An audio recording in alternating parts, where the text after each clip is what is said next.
right? The module is computer architecture. In order to do computer architecture, you should have a knowledge, higher knowledge on digital electronics. Right? I think you have done that module, and it is better go through again the set of notes you got, and it is very easy to you to cope up with this module. Right? I am starting this computer architecture module by picking one title called connecting components. Right? That is the today's title, connecting components. There is a reason in behind that. To understand the components in the computer, let's say memory, CPU, the control units, motherboard, whatever. We need to understand communication take place in between these computer modules, right? To have clear idea about the function of these components, we need to have a good idea how these components are connected, right? So that I start this computer architecture module in this point, that is connecting components. Right? Mm.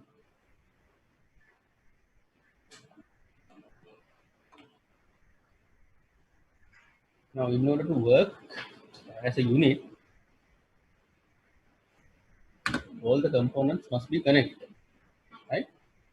But there are different components in the computer system. Let's say CPU is one component, input output devices are another set of components, memory is another one, right?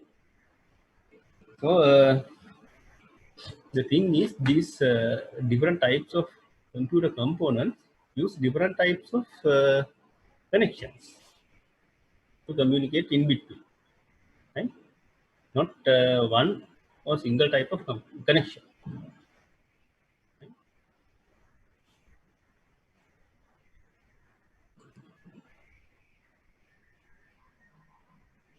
Now, let's see what are those components. One thing is memory, and the other components are I/O devices, input/output modules, and the main thing is central processing unit. This one, right? Now, let's say what are the features in communication of these modules, right? Now, let's say think about memory, right? The memory need to be read and write. Reading means the reading the content in the memory, right? Reading the content in the memory, that is you read the memory, you read the content you stored in the memory, and writing to the memory, storing data into the memory, right? And the addresses mean the location of the memory. Now, memory is a vast area. We can store a number of bytes in the memory. So we need to divide that memory logically into small pieces, and each of these piece is given a particular address, a number, right? That is also to be communicate, right? And then the data, right? And if you consider the output is generally data, right? And next, let's move to IO module. Input/output module is somewhat similar to the memory, right? We can read these memory modules. We can write to the memory module. Let's say if we have CD-ROM, we need to read the content of the CD-ROM, right? Otherwise, now let's say we need to write a DVD, then that is writing, right? And again, we need addresses to identify the particular IO device, right? Whether we access CD-ROM, whether we access DVD-ROM, or the mouse, or the printer, right? To identify each of these units uniquely, we need address, right? And the data. Here, the data is split into two: internal data and the external data. Internal data means internally generated data, right? That is that the data is generated inside a particular module, right? The other thing is external data, right? And then if you consider the output of IO module, internal data, external data, and the interrupt signal.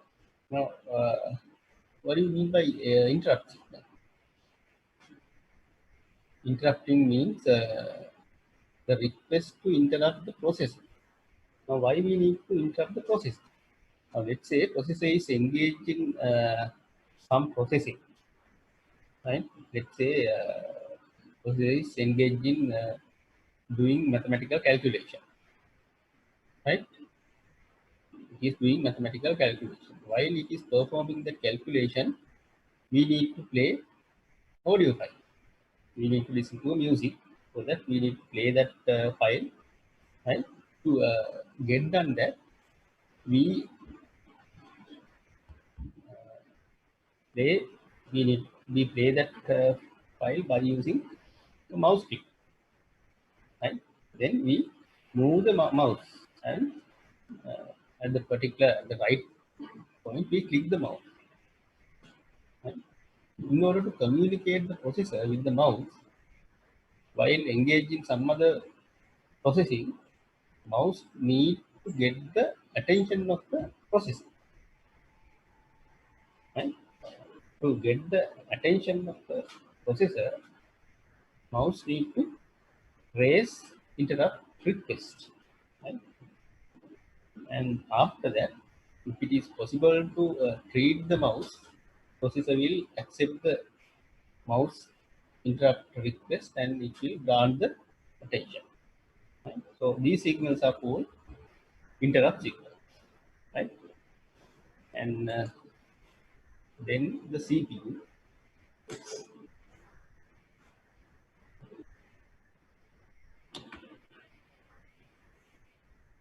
and instructions are data and almost same, right? Treated almost same. And the interrupt signals, addresses, uh, processor time to time needs to access different devices and memory locations, so that generate addresses, and control signals to control all the components, right? And let's move to next slide. And the memory connection.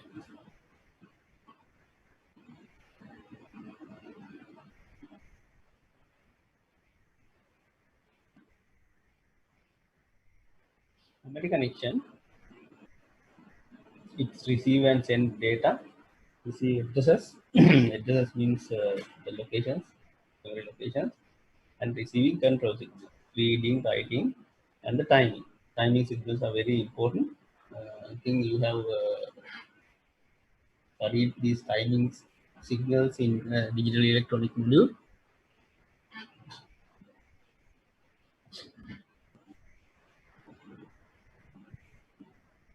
And the input-out connections similar to the memory from the computer's point of view. The reason is, in memory connection, the operations are read, write, and timing. These control are also same for the other modules also, and the reading and writing, and the addresses, right?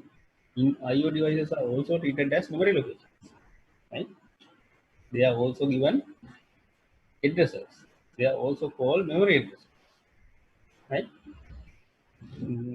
Now let's say the output signals, outputs are received from receive data from the computer and then data to peripherals, other peripherals, right?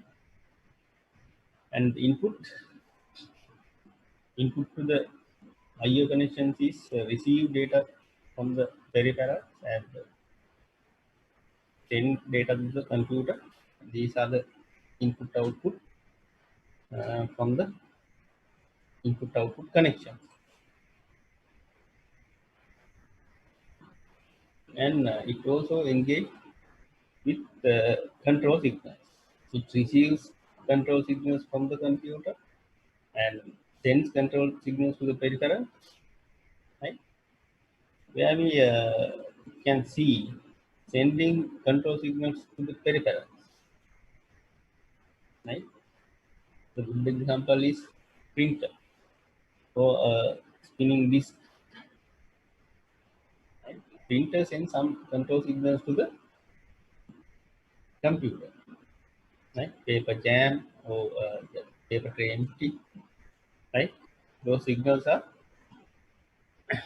generated by the printer and they sent to the computer, right? And input output modules, interfaces, connections receive addresses from the computer, right? Normally, the example is the port number to identify the peripheral. Now, if we connect lot of devices to the computer, and if we need to talk to one device, we can identify, we can specify that particular device by giving its address, right? Most probably the port where it is connected to the computer, right? Just like the memory address, right? And the sending interrupt signals, and that is control signal. And let's move into the CPU connection, right? CPU reads instructions and data, and it writes data after processing, right? It sends control signal to the other units, other devices, and receive interrupts, as I told you earlier. The CPU receives interrupts, right? And the next one, now we need to facilitate these functions in the input output device, memory devices, and the CPU. These are the main functions to be done, right? But to facilitate this, we need to have communication media, right? Communication path, right? In computer, there's a special communication path or method that is called bus, right? Bus is a communication pathway connecting two or more devices, and that is one definition. Bus is a communication pathway connecting two or more devices, right? The special feature is that is shared path, common pathway, right? Bus is a common pathway. Each and every device can use the bus, right? Bus is in computer domain, right? Bus is same as the general bus, right? We used to facilitate our transportation, right? That means if we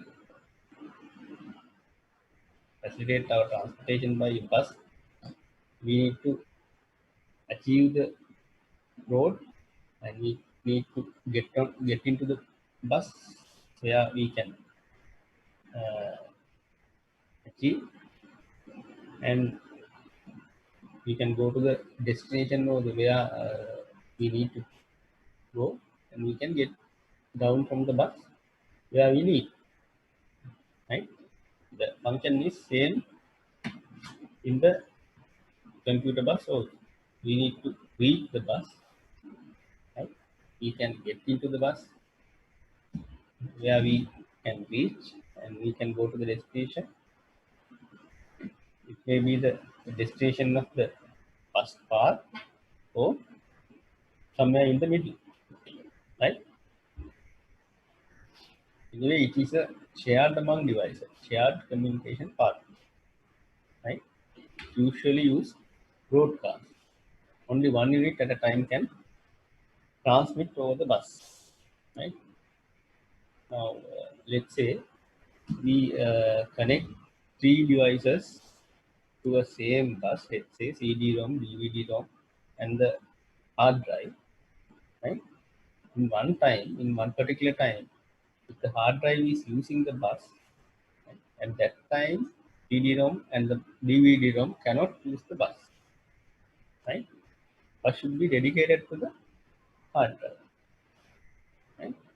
Once hard drive finish its work, then the bus can be used by the other two, one of other two devices, CD-ROM or DVD-ROM, right?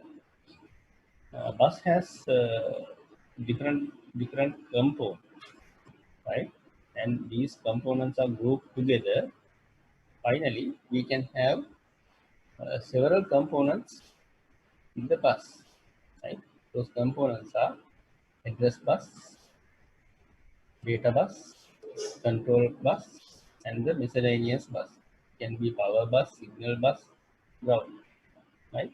Mainly, we talk these three buses: address bus, data bus, and the control bus.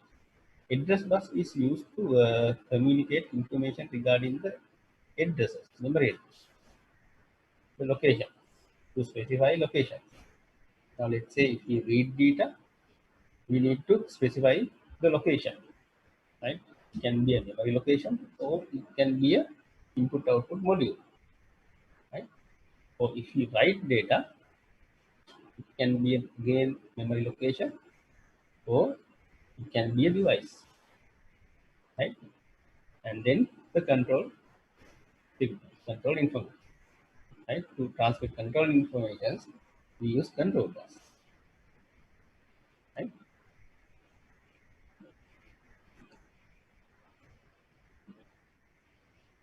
I'll show you a diagram.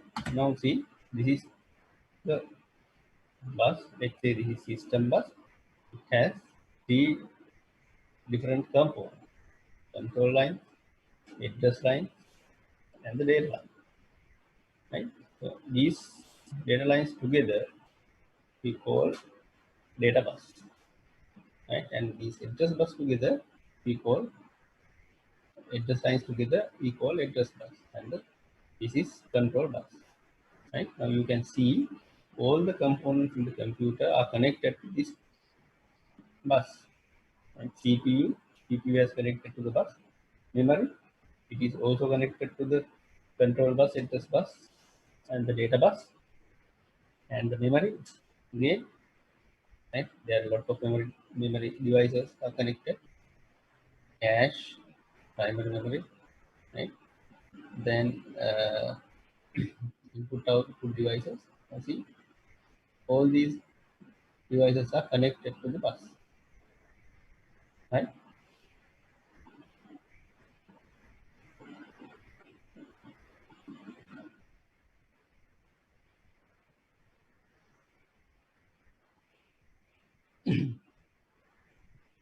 And let's see what is address bus.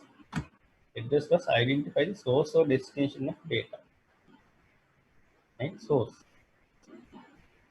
where the data coming from, or where the data to be stored or to be sent, the place, the location, right? That is given by a specific address, right? That is that address is number. example, CPU needs to read an instruction or data from a given memory, given location in memory, right? It should specify that particular location, right? That particular location. And then the bus width determine the maximum memory capacity of the system, right? Bus width means number of wires in the bus, right? Number of wires. And simple state, the number of wires, right? More technical, number of bits in the address, number of digits, right? For example, 8080 processor has 16-bit address bus, giving 42 kilobytes address, 44,000 address space. How it generate? Let's say if we have one digit bus, memory bus, sorry, address bus, if we have one digit, one number, one digit, let's say decimal, one digit number, how many different locations we can identify, we can specify. Let's say if it is decimal, if we have one digit, one number, we can number them from 0 to 9 altogether. 0, 1, 2, 3, like altogether 10 numbers we can specify, we can mention. That means 10 different locations we can identify, we can specify, right? 10 different locations, right? If it is binary, if we have binary one digit address, then we can specify two addresses. If we have two digit binary address, then we can have four different locations, we can address four different locations. Likewise, so if we have three-digit number in binary, we can address 8 different locations. Likewise, if we have 16-bit with address, we can generate 64,000 addresses. We can generate 64,000 addresses, and we can address 64,000 locations, right?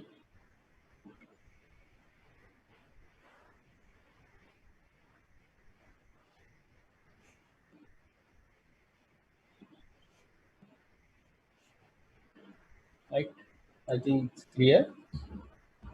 I didn't mute anybody's microphone, so you can talk anytime. You can talk to me anytime, right? If you have doubt, please ask. Please switch on your mics and ask, right?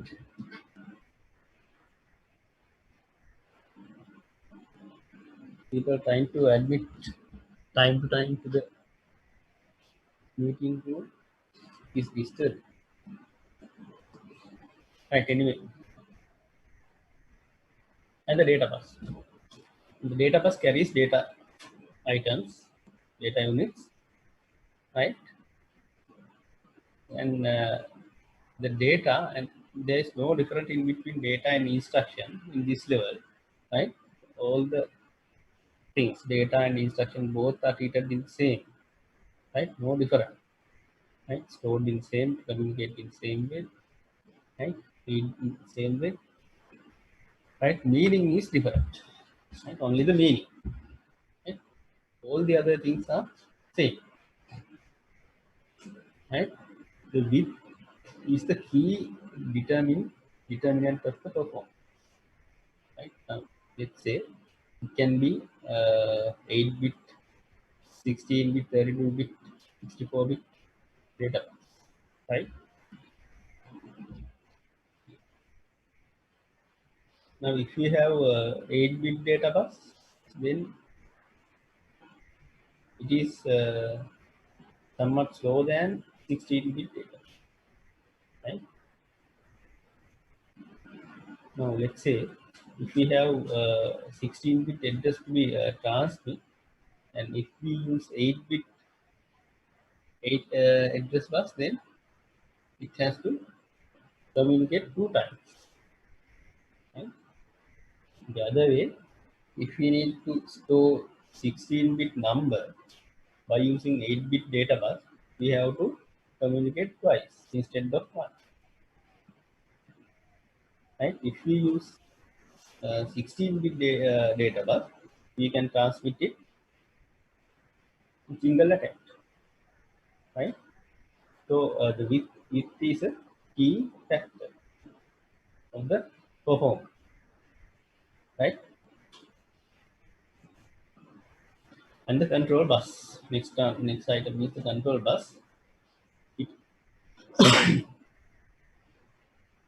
issues control signals, timing signals, right? And those are carried. Memory examples are memory read and write signals, right? Input output module read and write signals, acknowledgements. Now, what are the acknowledgements? What are the acknowledgements? Acknowledge signals. Now, let's say if we need to get a printing work done, we transmit the data to be print to the printer.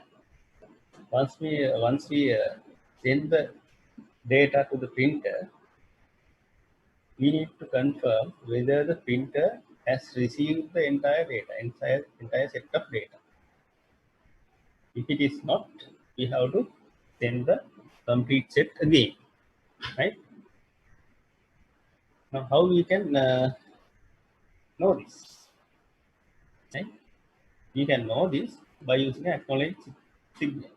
That acknowledge signal is generated by the printer and sent to the computer, right? And the acknowledge signal indicates that the data have been accepted from a place from of a place on the bus. Right? By using acknowledge, we can confirm the data transfer. Right? Data transfer or the data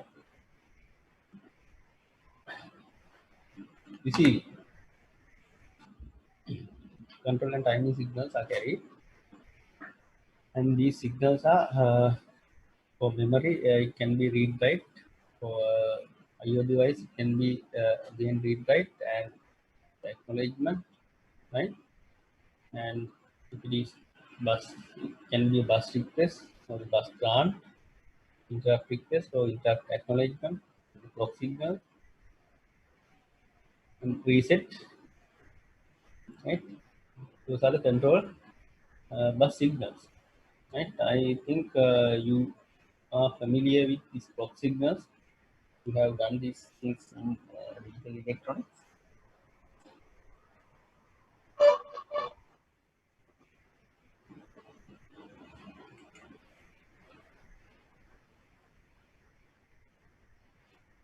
And this is the bus interconnection scheme, right? Now, here we can see CPU is laid in one side, and these are memory, different memory devices, and these are two more output devices. Now here you can see the bus. This particular bus is uh, divided into 3 components. All the 3 components are there: control bus, the address bus, and the data bus. Right now, this is the way each of these devices are connected to the bus. Right now, let's say CPU needs to talk this input output device, whatever it is, right? What how the communication is take place?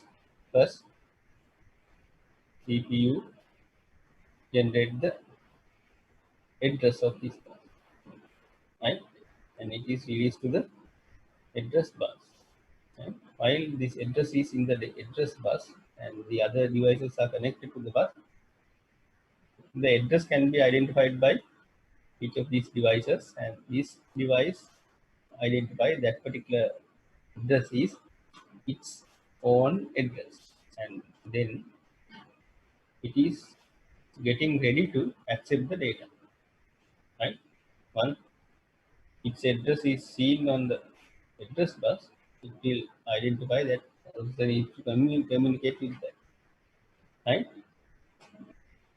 Uh, After getting the acknowledge from this particular device, CPU will release the data to the data bus, right? And the control signals are also. And then this will take the data from the data bus. Once the data receiving is completed, it will acknowledge the processor by using a control bus. Right? That is the normal way.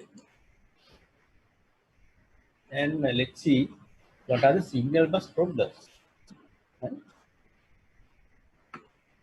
Now, see here, lot of devices are connected to the same bus.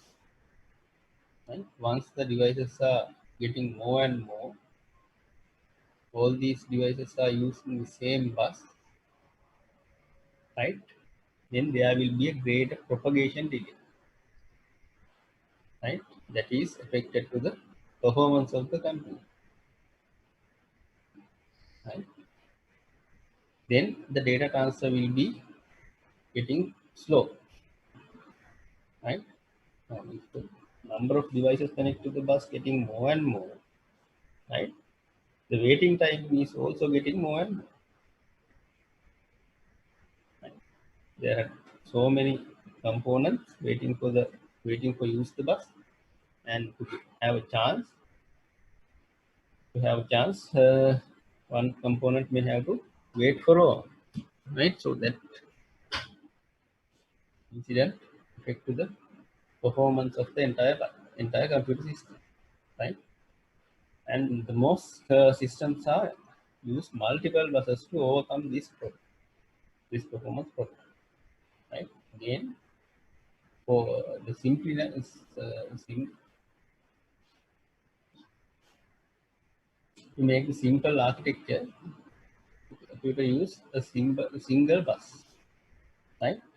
Without having different connections to each of the device, right? But now here we are having another problem, bottleneck. To overcome that one, right? Again, most of the systems use multiple bus. Again, to the previous method, right? Now, if it is a multiple bus, more than one bus, right? They are laid in hierarchy, right? If it is a multiple bus, then there should be different speeds, right? There may be high speed buses, there may be low speed buses to cater low speed devices, right? High speed buses are need to cater high speed devices like processors. And this is the traditional bus architecture used in more common, right? Traditional architecture used in more common. Now here we can see the system bus, right? Now the main memory is connected to the system bus, right? And processor is connected to the system bus via this part. In between, there's a cache, right? Now, if the processor needs to communicate with the main memory, this is the path it should go. Local bus, the cache, and this bus, and the system bus, right? Why we call this as a local bus, right? Normally, the processor cache is package located inside the processor chip, processor package. Most probably that is inside the processor. That is why it is called local bus. Right? Sometimes this path is called memory bus. In some architectures, there is a different bus used to communicate processor in between processor and main memory. That is called memory bus. Right? That is different to the system bus. Now, the other devices are connected to the system bus via this expansion bus interface. Right? The network, SIC devices. Right? This is a standard IEEE standard. This is called small computer system interface. Now interconnect the modem and serial buses, USBs like serial buses. Right? In some computers, there are few buses, expansion buses. Right? Now let's say if we plug the serial device to this expansion bus, now let's see how it communicates with the processor. We'll go through this expansion bus and this expansion bus interface and then to the system bus and then to the processor. Right? Likewise, if it is communicate with the network and then also the path is same. Right? Now, if you have any doubts or uncleared area, uncleared thing, please ask me. Right? And this is another architecture, another layout that is called high performance bus scheme. Right? The main difference is it has high speed bus as well as expansion bus. Right? Main memory is here, the processor is here. Again, the cache is as same. That is same as the earlier one. Right? Main memory is connected to the processor via cache. It's a local bus. Right? And the system bus is also there. This high speed bus is connected to the cache bridge, not to the cache bridge, right? Not to the cache memory, only to the bridge, right? And SCSI devices are connected to the high speed bus on the Firewire. It is also another standard, IEEE standard, right?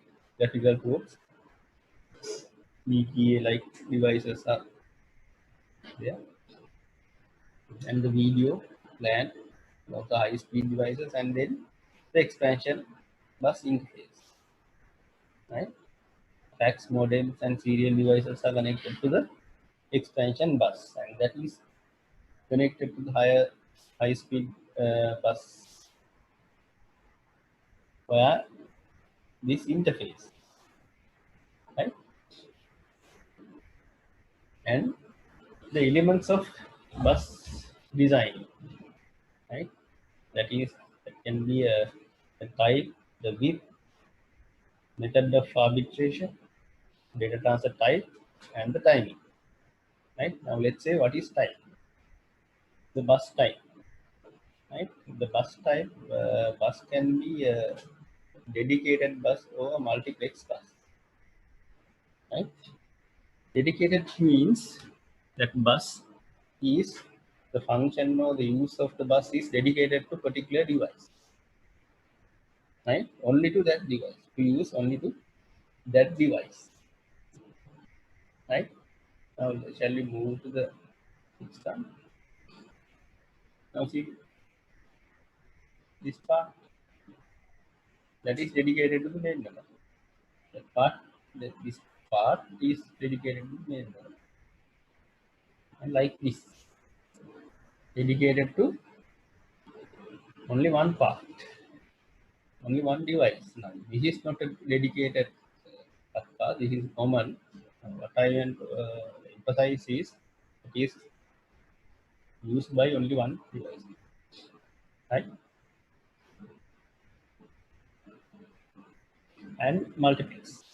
Now I think you have familiar with the multiplex, digital multiplex, binary multiplex, right? In digital electronics, there are so many multiplexers, right? Different different multiplexers depending on the input number of inputs and number of output. 2 to 4 multiplexers, 3 to 8, 4 to 16, right? Right. There are so many multiplexing methods: time division multiplexing, whole division multiplexing, named as CDMA, frequency division multiplexing are also there, right? The multiplexing is a shared method. Number of devices use the same bus in the multiplex method, right? At a given time, one device is used bus, right? After that, another device will use the bus, right? And the bus width, right? Address and the data, address bus and the data bus width, right? That will determine the performance of the bus, right? The number of bits in the address bus increases, we can increase the number of locations we can address, right? If the bus width of the data bus is getting more and more, we can increase the performance of the data transfer. Right? And next one is data transfer types. It can be a data reading, or instruction reading, and data writing or instruction writing. Right? And there is a special cases: read, modify, write, and read after write. Now see, no, we can see there are uh, more than one activities: reading, modification, and writing. Right? But all these activities are done at the uh, in the undevised manner. We cannot devise these activities: reading differently, modification differently, writing differently, right? And read after write also the same, right? Later on we can see what are those things. And blocking, right? Block transfer as a block, and then the method of arbitration. Arbitration can be a centralized arbitration or distributed arbitration. Arbitration is needed where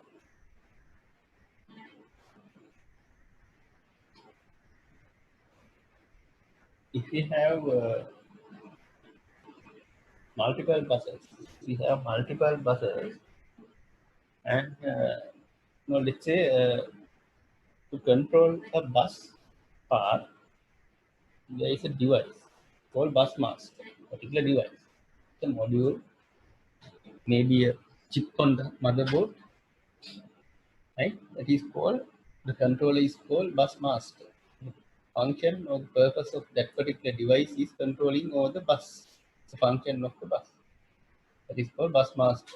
Function is called bus master. Device is called bus master.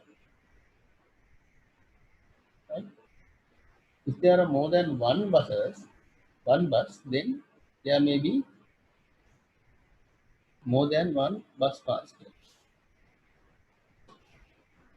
Right? Then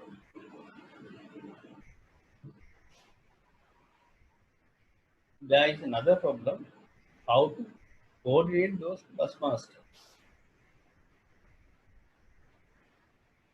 Right? To control over these bus masters,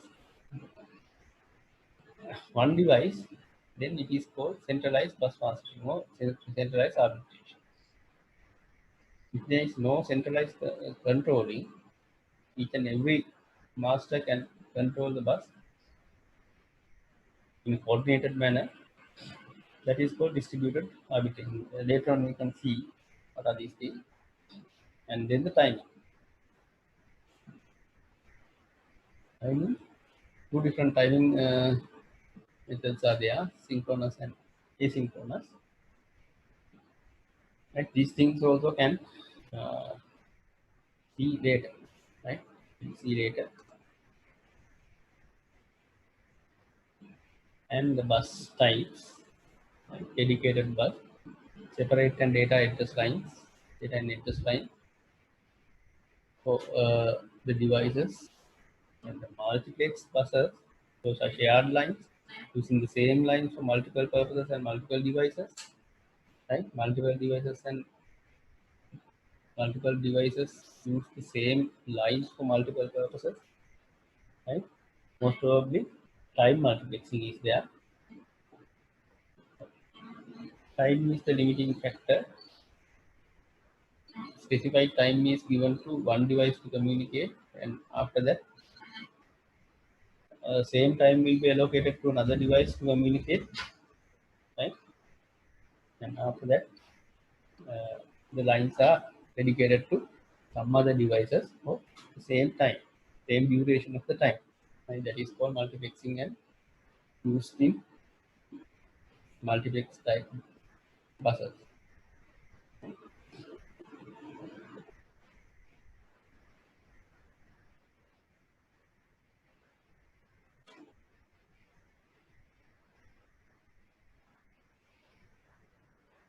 And address valid to data valid control lines are needed. And the advantages of this bus type is fewer line and save spaces and the cost. Number of lines are getting fewer and fewer. Very easy to manufacture. The cost is also saved, right? And the disadvantages are if the number of lines getting fewer and number of components getting more and more, it is very difficult to control. Controlling system is more complex, right? At the same time, the performance also get reduced, right? That is the disadvantage.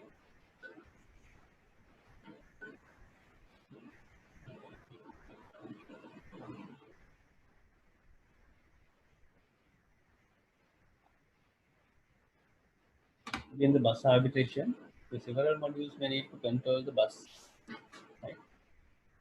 CPU, direct memory access, DMA control, right? But only one module may control the bus as at the one time, right? Uh,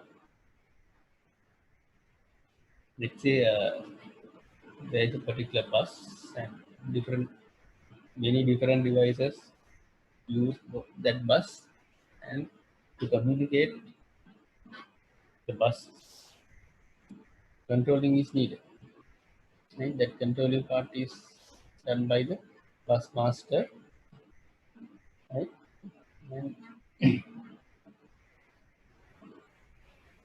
for that purpose, only one module may control the bus at a time, right?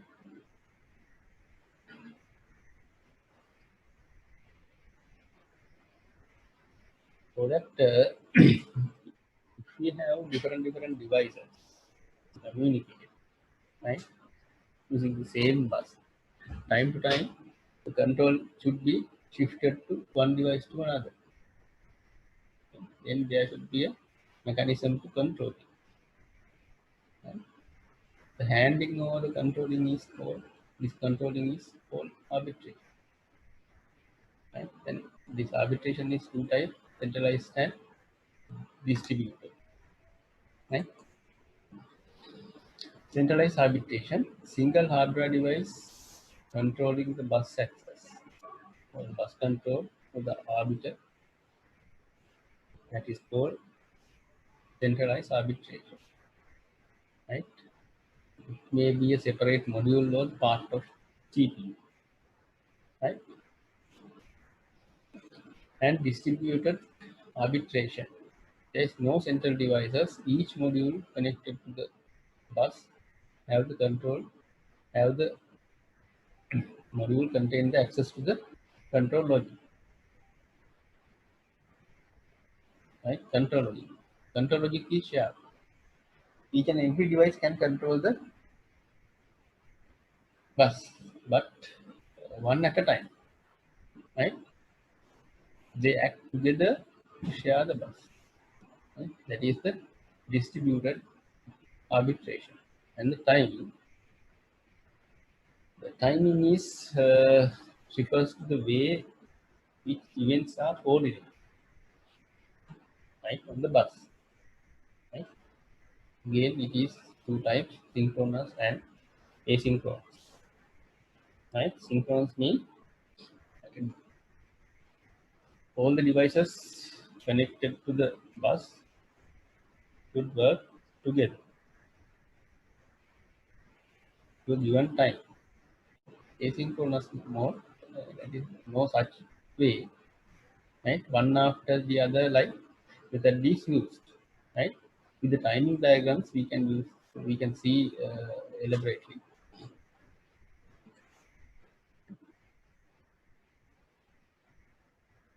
Synchronous timing events are determined by the clock signal.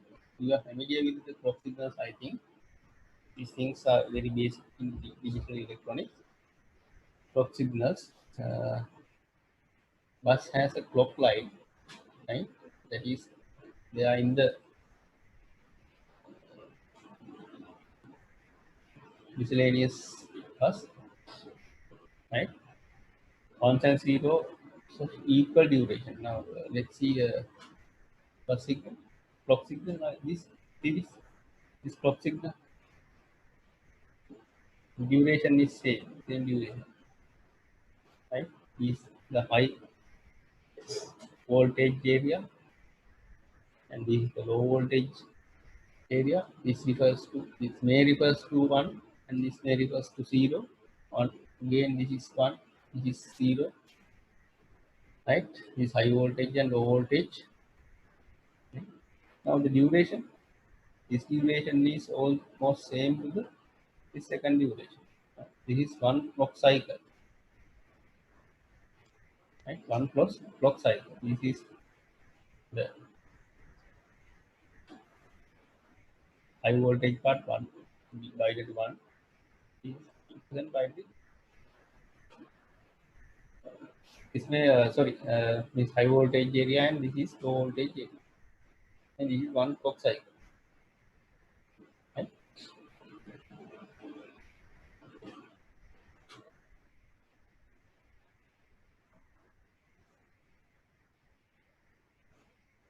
Ones and zeros equal duration.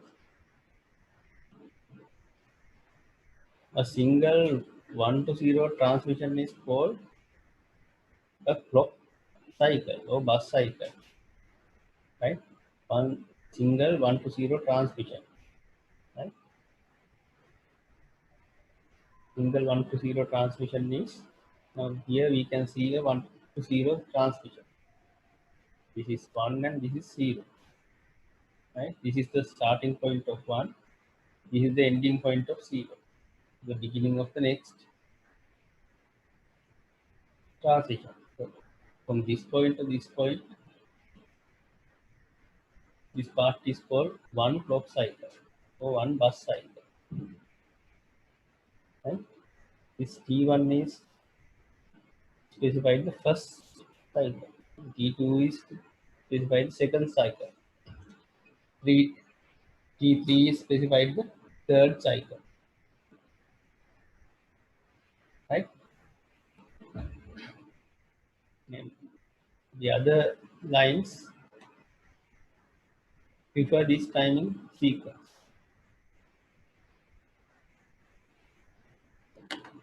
And all devices can read the clock line. All devices can read clock line. All events start at the beginning of the clock cycle. Most events occupy a single clock cycle. Right? We can computer starts events with reference to the clock cycle, right? And these clock cycles occupied by the events. Now let's move on to an example. So this is an example, synchronous timing diagram.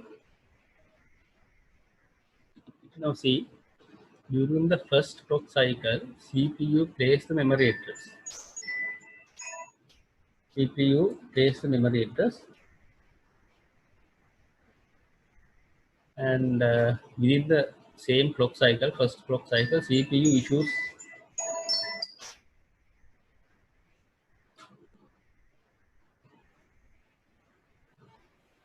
issues address enable signal. Now let's see.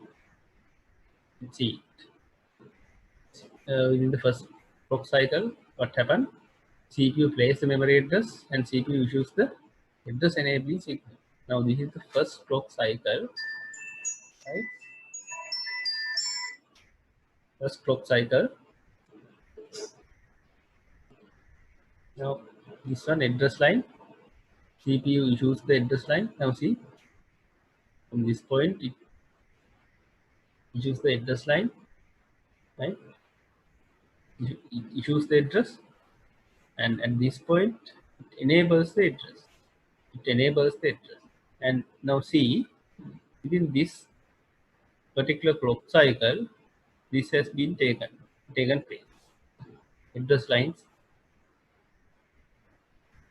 address issued, right? Address issued, and after that, address line is enabled, right? These two events are occurred at the first clock cycle. Right? Then we'll see what has happened in the second clock cycle. Right? CPU issued a read command. During the second clock cycle, CPU issued a read command. Now, let's say now read cycle, right? Read cycle. Let's see.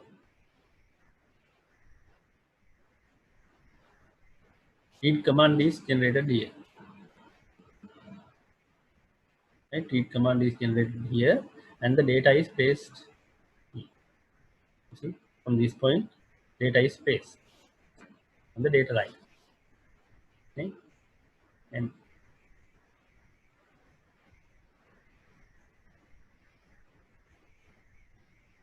right, starts in the second clock cycle, and that is valid in the entire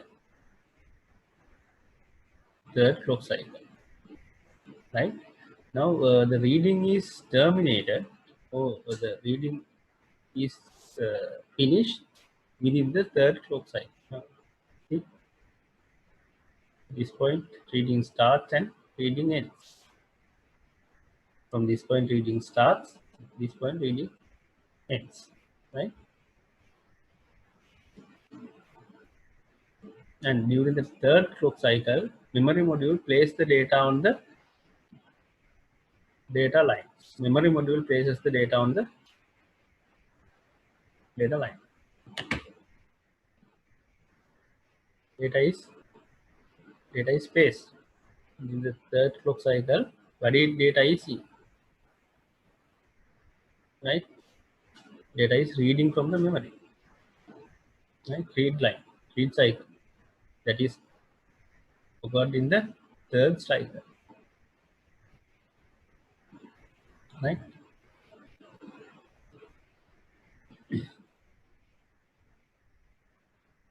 And the next one is asynchronous time, right? That is different to the synchronous timing. The occurrence different to the bug, and depend on the occurrence of the previous event. Right? Example, case of reading, CPU plays the address signals on the bus. In first case, CPU plays the address signals on the bus. After that, CPU issues the read command. First, it releases the address and then issue the read command, and then memory module respond by placing the data on the data line. Right? Now, reading means reading data from the main memory. Right? First, CPU need to place the address of the specified memory location by generating the address signal. Right? Then, once the address is generated and sent, then it should specify what is to be done, read or write. The location is specified, and then it should specify what is to be done, whether it is reading or writing. Now the reading, that is reading and reading command is issued. And then once the reading command is issued, it should be taken by the main memory, and accordingly it has to be act, right? That is to be read, so that the content should be put into the data line, right? That is the things to be done, right? Now see the address. Now from this point, address is put in the address table, address line. After that, read command is issued. Now see, now this one is high to low transition. High to low transition. That's why the bar sign is there. And these are preliminary basic things we teach in digital electronics. Right? This is high to low transition. Right? And then here we can see low to high transition. This is low position and this is high position. Low to high transition. Right? And here high to low transition, bar sign is there. At that time, reading is initiated, and as a response to that, data is placed on the data line. Now, valid data is there, right? So the other device can read the data from the data line, right?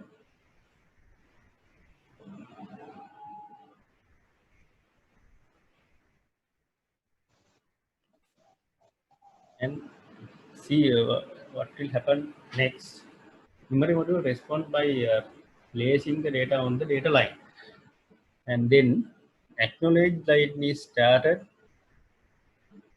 Acknowledge line is asserted to signal CPU that the data are available. What is done? Acknowledgement signal is used to aware the data is available on the line, right? You see, once the data is there in the data lines, acknowledge line send a signal, right? That is also high to low transition signal, right? Now see, the first, this is the first instance. After occurrence of this one, this is started, initiated. After occurrence of this one, this is started, right? And after that, this is also started, and after that, this one is also started, right?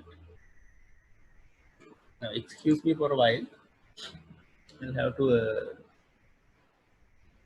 pause the session for a while. I'll explain this asynchronous timing diagram. Now, I'll explain this again. This is case of reading. The first instant, first activity, CPU places the address signal on the bus, and then it issues the read command, right? And the memory module responds by placing the data on the data line, right? Now see, in this point,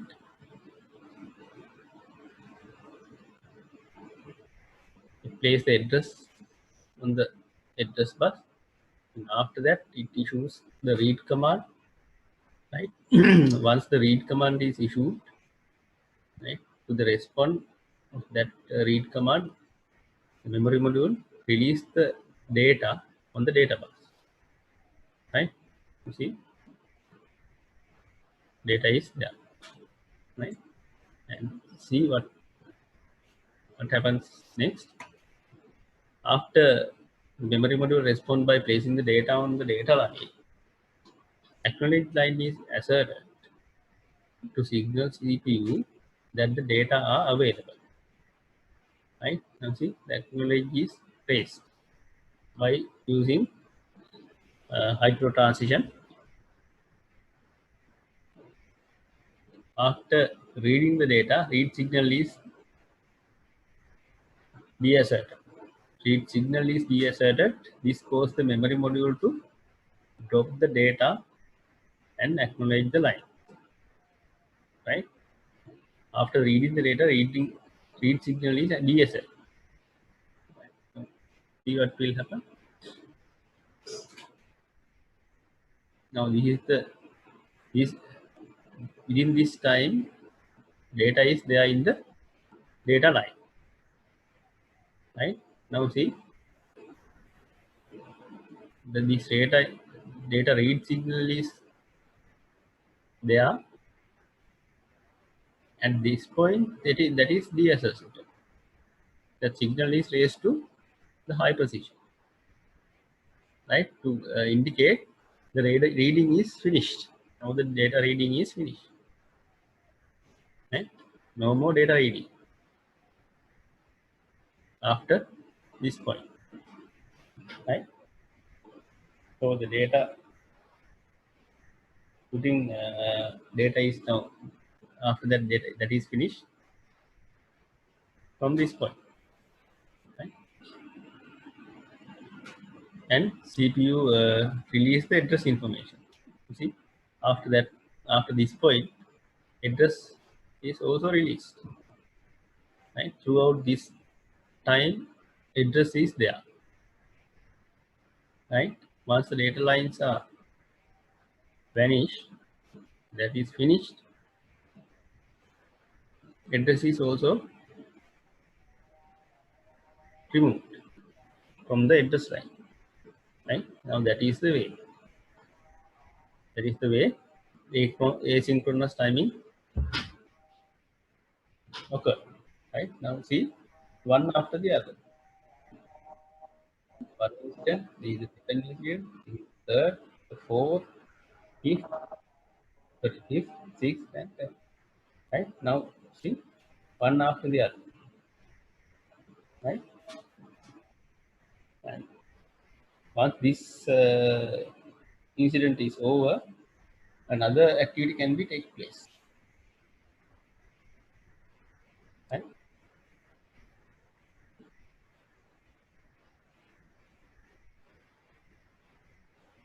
And then move on to the next slide.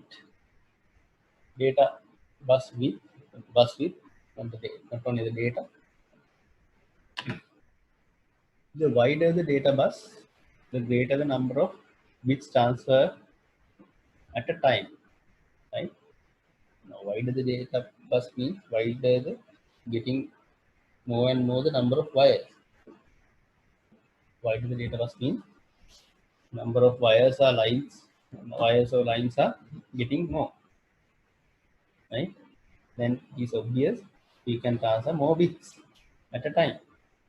And if we have one wire, we can transfer one bit at a time. If we have two wires, we can transfer two bits at a time. If we have three wires or three lines, we can transmit 3 bits. If we have 8, then we can transfer 1 byte. If we have 16 bits, 16 lines, we can transfer 16 bit at a time, right? So that is obvious. If we have wider data bus, then the transfer speed is more, right? The same, the wider the address bus, the greater the range of locations can be preferred, right? If we have one address line, one bit address, if we have one address line, we can generate only one bit address. So we can address two different memory locations, two different locations. If we have two lines in the address bus, we can have two bits address, then we can address four different locations, right? Same way, if we have three lines, we can generate three bit addresses, and we can generate eight different addresses, and we can specify eight different locations, right? That is the way.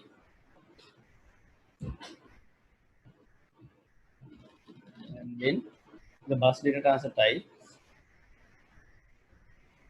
data type, read and write, read and then write. It can be a multiplex or not non-multiplex, and read, modify, write, right? That is somewhat different to read and write. Read is different and write is different. In the read and write, that is different, two different incident, two different occurrence. Right? One is write, right? That is different to the preceding write.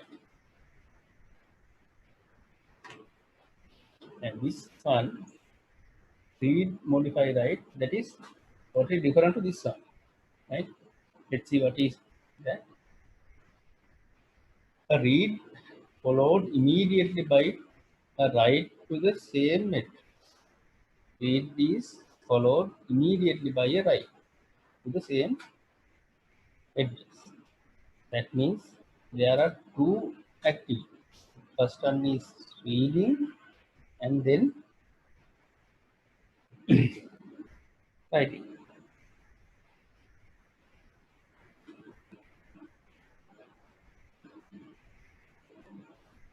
Right? Now see, first one is read, then modify, and then the write. That means we do not write the read one as it is. We modify that and then write something different. Right? First read and then modify and then write it.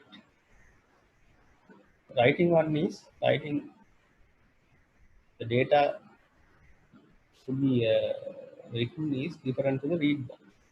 In between, modification part is there. Right? Read is followed immediately by a write to the same address. We use the same method. That means data alteration is there.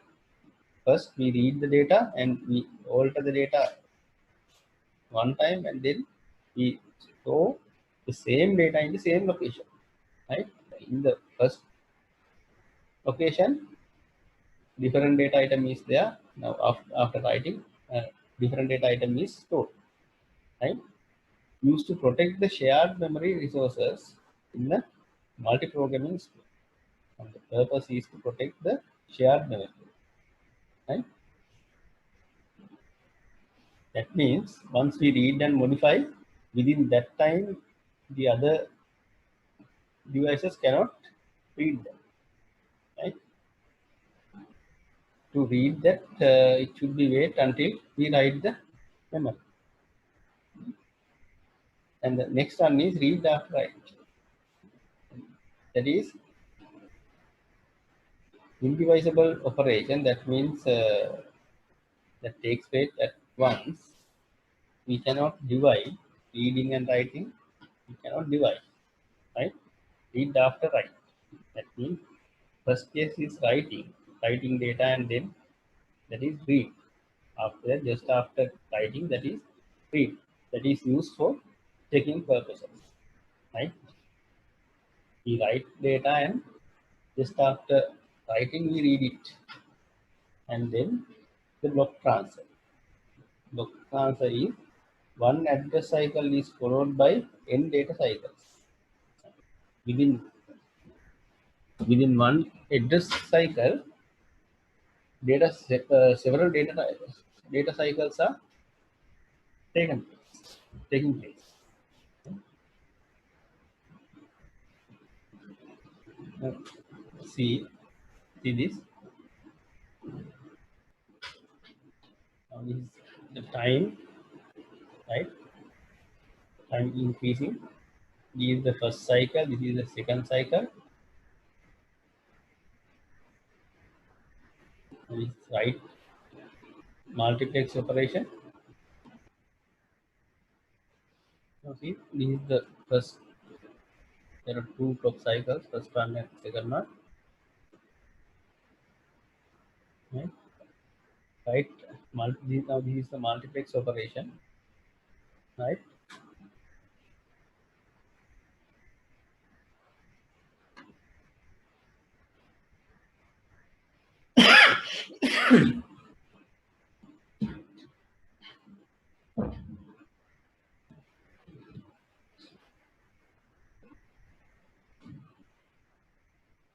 And now there are two clock cycles. First one.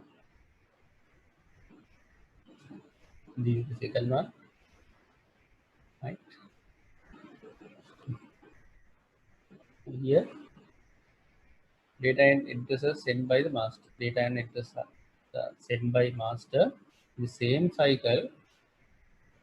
cycle over separate bus line. Right? Now here we have separate bus line. Now this is address bus and this is data bus. Right? This is address bus and this is data bus. Address is placed in this bus and data is placed in this bus. Right? And this is write operation. Right? Now see the read operation.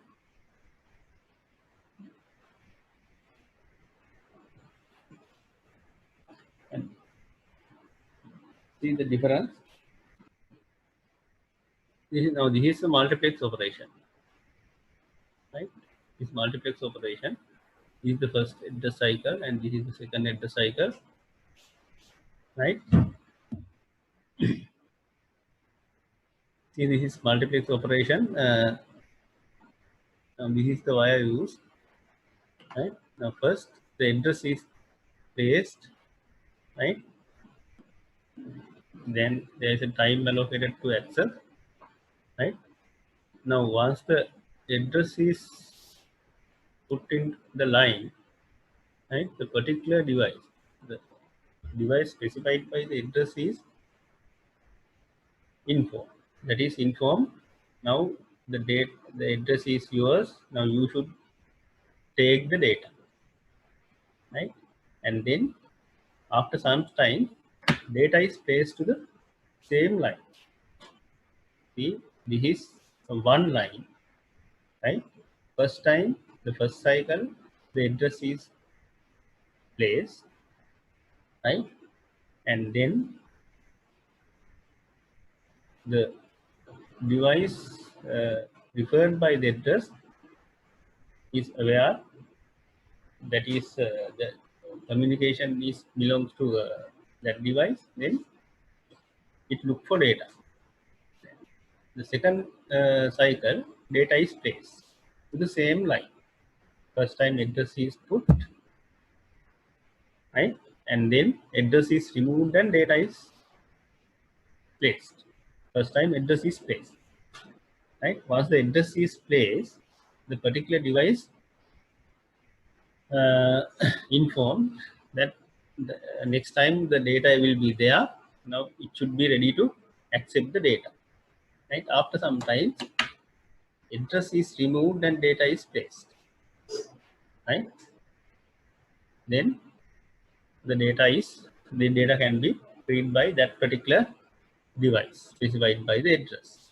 Now see the difference. In this non-multiplex operation, right? First time address is placed on the address, right? And then same time within the same cycle, maybe the same cycle, data is also placed, right? Now the address is there, and the data is also there in the next line, not the same line. Now here the line is same. Here the lines are different, right?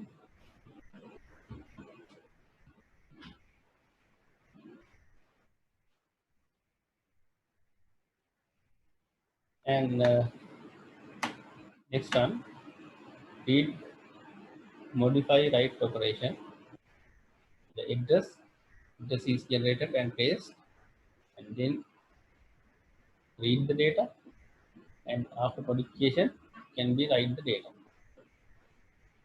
right? In non-multiplex operation, first the address is placed and then the data is placed, that is in different line, right? No conflict is, but here there is, here is also no conflicts, but the same line is used, right?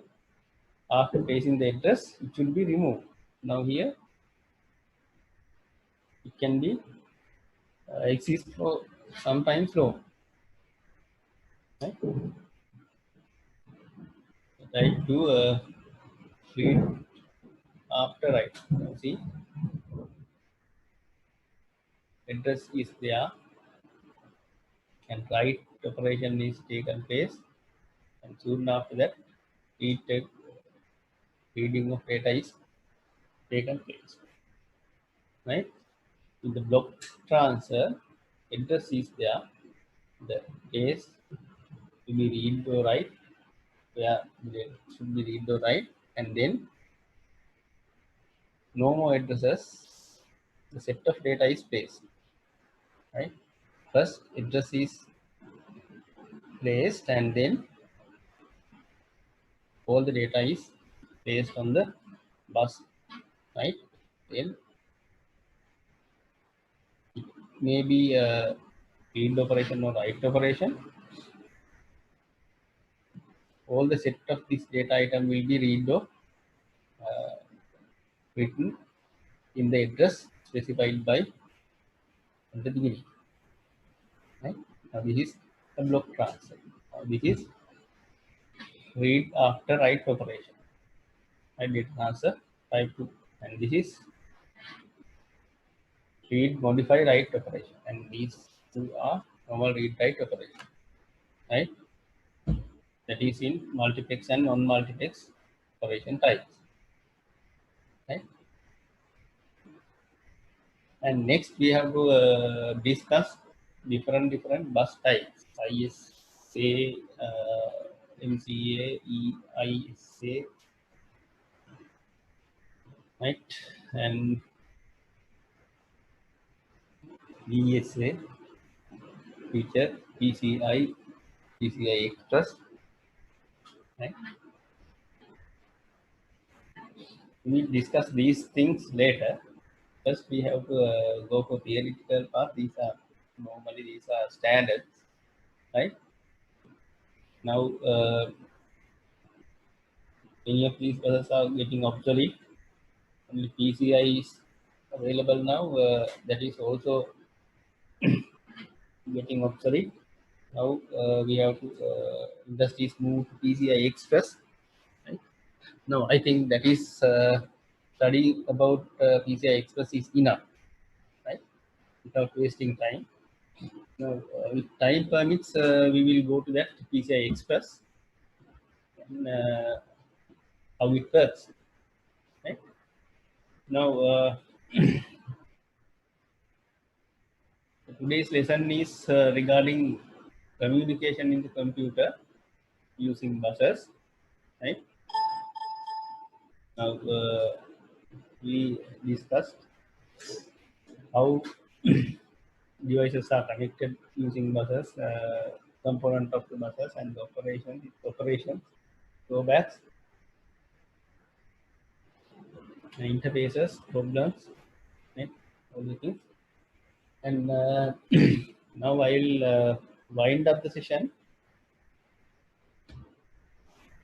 Anyway, in the next time we do memory, computer memory. Now, once we learn this, how the communication is taking place, it is very easy to understand the other activities taking place in the computer. And that is why I did this earlier and first instance. And after doing the memory, we can do CPU operations, ALU, CU, all those operations, and then we can move to next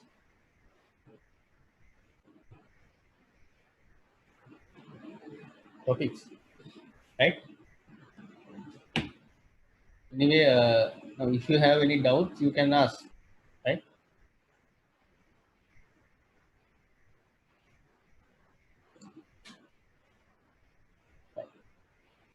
Now you can ask questions. If you have any unclear area, you can ask now. Right? Shall we stop, or do you have any question? Please ask. Vikram Singh, can you hear me? Yes, sir. Right? Any problems? Also, sir, can you share some external resources link for us to study those Yeah, basic? I'll share you a PDF document, Okay. right? PDF Okay. study PDF document that is reference material, right? You can go through it, Okay, sir. Thank you. right? Now, if you have any doubts, please ask. Otherwise, you cannot understand. Hmm? No, the computer architecture is somewhat complex and complicated, right? You have to work hard on this, right? And you have to go through digital electronic things again and again, right? These multiplexing things and all, right? Then it is very easy, right? There is nothing to buy hard. කටපාඩම් කරන්න දේවල් නැහැ. තේරුම් ගන්න තමයි තියෙන්නේ. Electronic ගොඩක් තියෙනවා සර් මේකේ. මොකද? ඉලෙක්ට්‍රොනික එකේ තියෙන ගොඩක් දේවල් තියෙනවද? නෑ දැන් ඩිජිටල් ඉලෙක්ට්‍රොනික් එකේ තියෙන ඒවා තියෙනවා නෙමෙයි. ඩිජිටල් ඉලෙක්ට්‍රොනික් වල තියෙන දේවල් මේක ඇප්ලයි වෙනවා. දැන් අපි මල්ටිප්ලෙක්සින් ගැන කතා කරනවානේ. ඒකට මල්ටිප්ලෙක්සර්ස් ගැන ඩිජිටල් ඉලෙක්ට්‍රොනික්ස් වලදී කියලා දෙනවා ඔයගොල්ලන්ට. ඔව්. නේද? ඉතින් ඒ ටික මේකෙදි පාවිච්චි වෙනවා. ඒකට දැන් මෙතනදී මල්ටිප්ලෙක්සින් ගැන කියලා දෙන්න අමාරුයිනේ. කොහොමද මල්ටිප්ලෙක්ස් එකක් වැඩ කරන්නේ? මල්ටිප්ලෙක්සින් ටයිප්ස් මොනවද? ඒ ටික නේද? ඔව් සර්. දැන් ගේට් ලෙවල් එකකින් ඔයගොල්ලෝ ඩිස්කස් කරන්න තියෙන මල්ටිප්ලෙක්ස් එකක් කියන්නේ මොකක්ද කියලා. 2 to 1 2 to 4 එකක් ඊළඟට 3 to 8 එකක් කොහොමද වැඩ කරන්නේ 6 to 8 නේද? ඔව් සර්. ඒකට මල්ටිප්ලෙක්සින් ටයිප්ස් තියෙනවා time division multiplexing frequency division code division multiplexing ඔය CDMA ෆෝන්ස් වලින් පාවිච්චි කරන්නේ code division multiplexing time division multiplexing ඒවා පාවිච්චි වෙනවා ටෙලිකමියුනිකේෂන්ස් වල මල්ටිප්ලෙක්සර්ස් කියන්නේ නිකන් මේ අපි දැන් එක්ස්පැන්ෂන් කාඩ්ස් ගන්න ඒ වගේ පාවිච්චි වෙන සර්කිට්ස් ඉතින් කරන්නේ මල්ටිප්ලෙක්සින් ටෙලිකමියුනිකේෂන් වල ගොඩක් පාවිච්චි වෙනවා කම්පියුටර්ස් වලත් පාවිච්චි වෙනවා ඒවා ගැන ආපහු මේකෙදි කරන්න අමාරුයි මොකද මේකේ ලොකු ඒරියා එකක් තියෙනවා කවක් තේරුම් ගන්නත් දැන් අර ටික නැති වුණාම තේරුම් ගන්න ටිකක් අමාරුයි ඒක නිසා ඒක පොඩ්ඩක් බලන්න හරි සර්. සිග්නල්ස් කොහොමද වැඩ කරන්නේ සිග්නල් ඩයග්‍රෑම් එකක් අඳින්නේ කොහොමද එතකොට ට්‍රේස් කරන්නේ කොහොමද ඉන්පුට් අවුට්පුට් කොහොමද වෙනස් කරන්නේ වෙනස් වෙන්නේ මල්ටිප්ලෙක්සර්ස් එහෙම කරන්න මේ ෆ්ලිප් ෆ්ලොප්ස් එහෙම ඉගෙන ගන්න නැතිනේ නේද SR flip flop D flip flop T flip flop JK flip flops නේ ටිකක් කරා. මේ හරි ඒවා ඇප්ලයි වෙනවා මේකෙදි Okay. ඒ නෝට් ටික බලා ගන්න right එහෙනම් we'll meet on next session on next week Okay. right Right. Okay. Thank you for joining. Thank you, sir.